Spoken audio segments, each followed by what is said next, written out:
Good morning from Milan, where last night I got back so late from San Siro that I thought I'll upload a video in the morning where we can talk about it properly. And here we are talking about it properly, right? It's interesting because I came to this stadium feeling relatively confident but unconfident. And what we are seeing is a confidence change in these Liverpool players, almost match for match now, almost moment for moment. You see them struggling sometimes with, oh, was that my fault in the system? The first goal. You see them with, oh, the system works. Third goal. And you see them with, oh, we can actually S-house this really well, especially if we are all playing in this intense style which presses the opposition, exhausts the opposition, stops them from being able to breathe. And that really worked against Milan. I'll be honest, again, I'm not going to get too hyped on beating Milan. And the main reason being, I think when I was watching them, I was like, oh, these guys are at least 1 or 2 tiers below Liverpool. I wouldn't say like this is an exceptional Milan side. I think they're trading more off a name than they are anything else. There's a couple of players in there extremely suspect. Not least Pavlovic. I just think, I mean, the guy is clearly not a centre-back. Having a big head and having it shaved doesn't make you a centre-back. Apart from that, I thought the team was all right. No, there were a couple of guys where I was like, okay, this is worrying. But the point being, right, and especially if you're looking at this Liverpool team, you're seeing a couple of players really building confidence, really awakening. The key two of those, for me, Gravenberch and, of course, Konate. I thought last night those two were vying for a man of the match type position. I think the only reason that you could probably give it to Gravenberch over someone like Konate, who obviously scored the first goal, talk about that more in a second, would be because Gravenberch is in the midfield battling, I think, his defensive play and his offensive play. So in terms of ball recoveries, he had so many, I'll go this way, he had loads of ball recoveries. I think it was like 6 and 9 in terms of interceptions and ball recoveries. He had a fantastic idea of where to redistribute the ball when he did get it. His shoulders are back. He is swaggering in a way that I've not really seen him do before. And something that, if I'm honest, I knew there was a great player in there. I just wasn't sure that it was this level of player. Mainly because I just don't think Klopp and Pep Lynch has ever really played him in a place that I thought was going to get the best out of him. And getting the best out of a player is obviously very system-based in modern football. So the system is really geared towards his style of play. The system is really geared towards his way of working. And it's definite, I mean, for me, watching McAllister in midfield, especially when people are criticising him or critiquing him, and watching Szoboszlai in midfield, when people are criticising him or critiquing him, I often just think to myself, well, this system works like this because those two put in all that effort, those two put in all of this graft movement, connection play. And I get that he's connected to his side, but McAllister is very similar in that sense. On the other side, he's very helpful, especially to people like Tsimikas, though he was wandering all over the pitch tonight. McAllister's become a bit more of an enforcer in this midfield, mainly because I think Gravenberch is still quite young. And I think you need someone who's going to just be a bit more experienced, read the play, and not be too afraid of the reprimanding of the opposition, and ultimately, play Liverpool into a good position. I think it works really, really well. There's a nice balance in that midfield, and a huge part of that is similar to what he did at Brighton, where he allowed Caicedo to excel in what he was doing because he was doing so much of that hard work. And at times, I think people underestimate that because they see him as a creative player, they see him as a 10, they see it as always, this is the kind of guy he is, and people misprofile a lot of our midfielders in the same way as they're currently misprofiling Szoboszlai. If I was looking at Szoboszlai a year ago, I'd have, again, probably similar to the Gravenberch situation, said he's not really playing in a... Sorry, this is so shaky. I'd have said he's not really playing in a situation or a system that's going to get the best out of him. Mainly because he was sacrificing a lot in a Klopp midfield, which is a really good Klopp midfield system, and was working towards something bigger, possibly something bigger that looked in similar to this shape. But you could see, oh look, that technical ability. He was almost playing within himself though, and I never really liked that. Now I'm looking at players where I feel like Gravenberch is kind of playing to his maximum capacity. His profile is changed. Same for Szoboszlai. McAllister, I think, has always had this ability. And my only concern, and the thing I want to flag is, I'm a little bit worried that when we bring in these other players, they're not going to have that same profile. They're not going to have that same... they're not going to fit into the system in the same way. But every time I've had a concern during this Slot era, I think he's actually either allayed the fear or basically made it a lot easier for his players. Let me just move. This bag is just so heavy. Anyway, point being, right, and I will say it, I still think that this system relies on the two strongest players in the team in terms of strength, Konate and Van Dijk. They're incredible ball winners. That is exactly 9:30, isn't it? They're incredible ball winners. They are guys who enforce for the team. They make things incredibly awkward for the opposition. Their confidence is sky high. You can see Konate last night just absolutely bossed and bodied any of the strikers they had. There was a point where, I was so far up in the gods I couldn't see who it was. Was it Abraham he put to the floor? There was someone he just absolutely floored, and the guy just was like furious. And it happened multiple times last night, but they put in really good tackles, and players in the opposition and the home fans, which was a huge part of this, were getting really riled up. And Konate and Van Dijk thrive off that. Like, they've actually got a system now where they almost want to do this to the opposition, especially against a team like Milan, in Milan, where the home fans were getting really riled up. It felt very FA Cup-like, where they were like, look, we know we need to play up here. We know that we need to be better to beat Liverpool. So when they scored early, and I thought, we could be in for a bit of a weird night here. I didn't necessarily feel we were going to lose, but I thought, they are going to put it to us. The stadium really reacted. It was all down to... it's a weird one. When home fans obviously see something that is good, they cheer for it, right? They don't really have the strongest identity right now. They don't really have a really strong idea of what they want the team to do. And so, I mean, they do, but they not in the same way as I think an English team like City or Arsenal or Liverpool have. And what makes that really awkward is they just cheer for absolutely everything. So if they counter-attacked on Liverpool, cheer. If they get into space out wide, cheer. They thought they were getting in some sort of incredible position, but Liverpool allow people to counter. They allow people to get into this width. They allow people to go down the outside and then try and come back in, because they want them. Obviously, the opposition want Liverpool 1v1, but they want them almost 1v1 against this Liverpool team, and they want them to try and challenge that back line from that angle, because Konate is good from that angle, Van Dijk's good from that angle. I'm not sure about Tsimikas yet, although he actually seemed to do a really good job. And Trent won, like 50-60% of his duels last night with whoever was out there, mostly Rafa Leao, sometimes a fullback. Why is there just so much noise in this city? Anyway, on top of that, I would say there's a couple of other great factors that we saw. Obviously, we saw Chiesa come on late. I don't think Mo Salah had the most classic of games. I think, again, there's another game where he's kind of sacrificed for the system a little bit. People are going to say, again, there was this kind of idea on the weekend that he was marked out the game by a Forest player.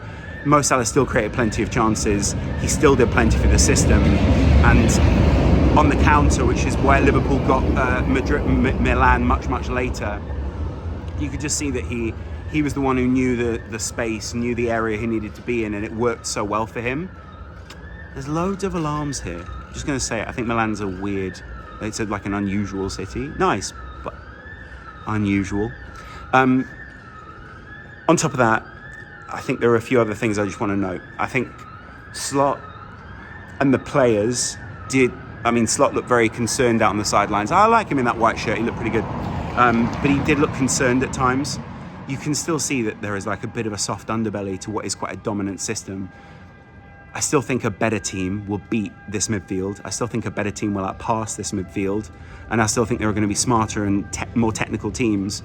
I don't think that was Forest. I think Forest did Nuno'd us, to be honest. And I think the players were really tired from international break. I think that's a double pivot of badness for us.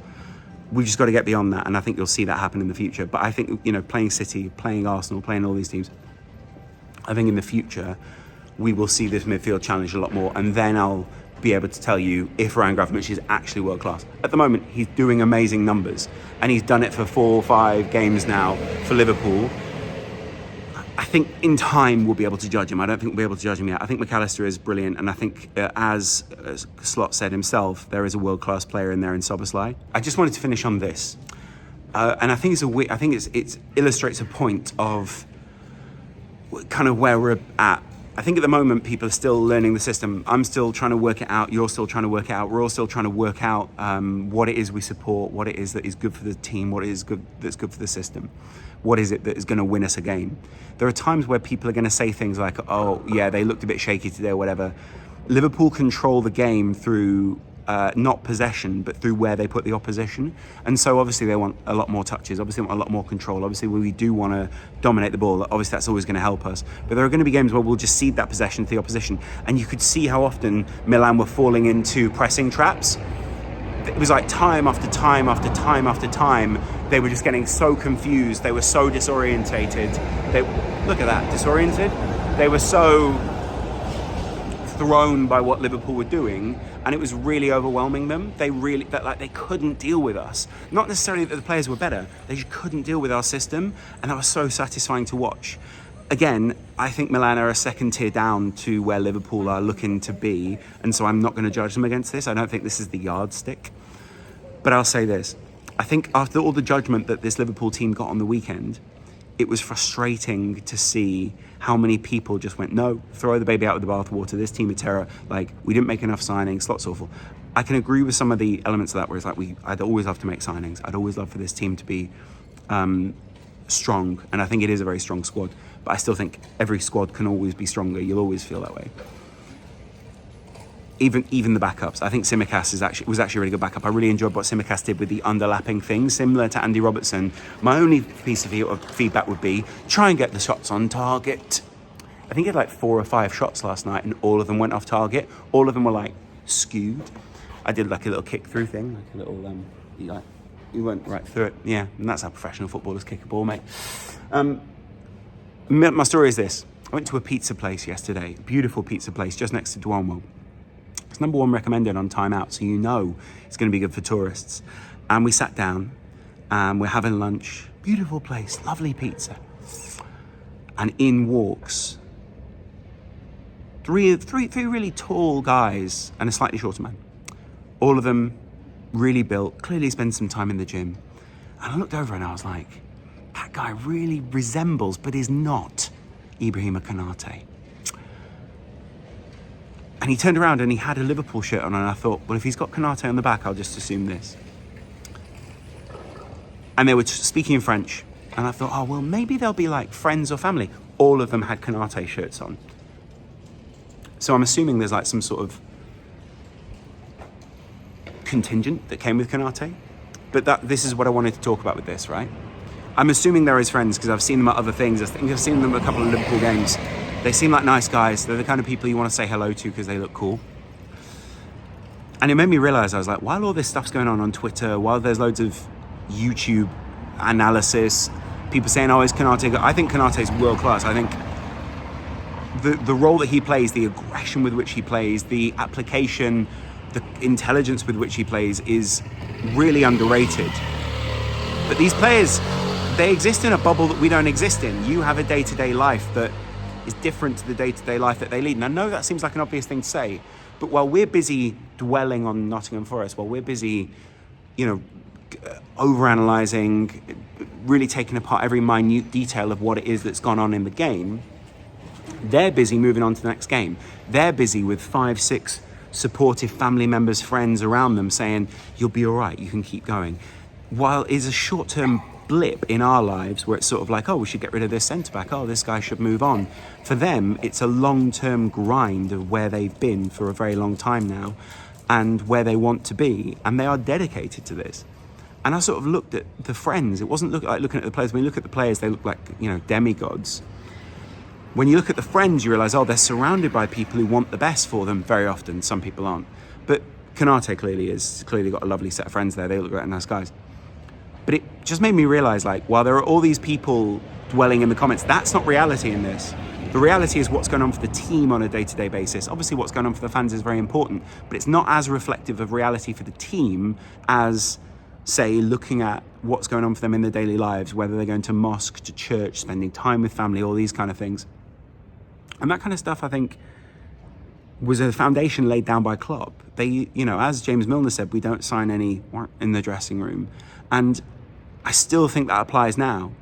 Slot won't have any time for those people. And I think they signed a bunch of guys who seem like absolute brick houses, but good teammates. And I think you could see the inquest after the first goal. Clearly, they were very open to giving feedback to each other. I know it's kind of humiliating to see on the pitch sometimes. You don't want to see players called out. They were talking to Tsimikas, they were talking to McAllister. The players were kind of having a little inquest amongst themselves outside of Slot.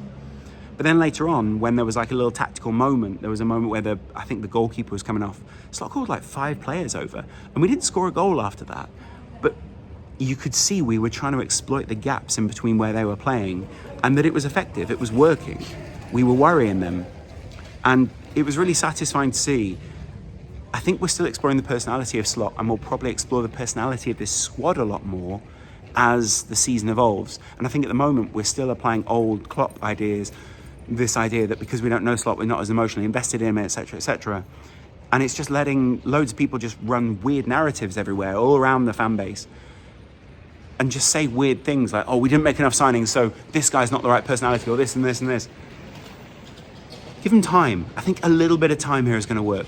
I'm not going to judge them on this game because I think Milan were substandard, and I think they're probably 1, maybe 2 tiers below where we want to be in terms of how they play. I don't mean that in an insulting way. I just mean it in terms of I just think we work them out too easily, and that's not good for them.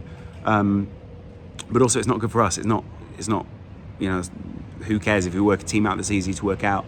But also they worked us out. And that's what worried me. That's what I take away from this game. People are still going between the centre-back and the full-back. Obviously, of course you do that. It's Tsimikas and Trent. Trent, by the way, I still think we can get more strength from him. I think he's a fantastic player. His crossfield ball is amazing. All of the way he wins the ball back, the confidence. I love how we press. I love these like trailing legs that win the ball back. Milan just couldn't deal with it. But I think we can do more with Trent. I think there'll be games where he's really prominent, and I think there'll be games like this where, again, the centre midfields come together and it works. But yeah, let me know what you guys thought in the comments below. That Konate story really stuck with me, and I'm not quite sure why. But I'd love to know what your comments are. Hit the Discord if you want, hit the Patreon if you'd really love to. I really appreciate that because it helps us keep the channel going.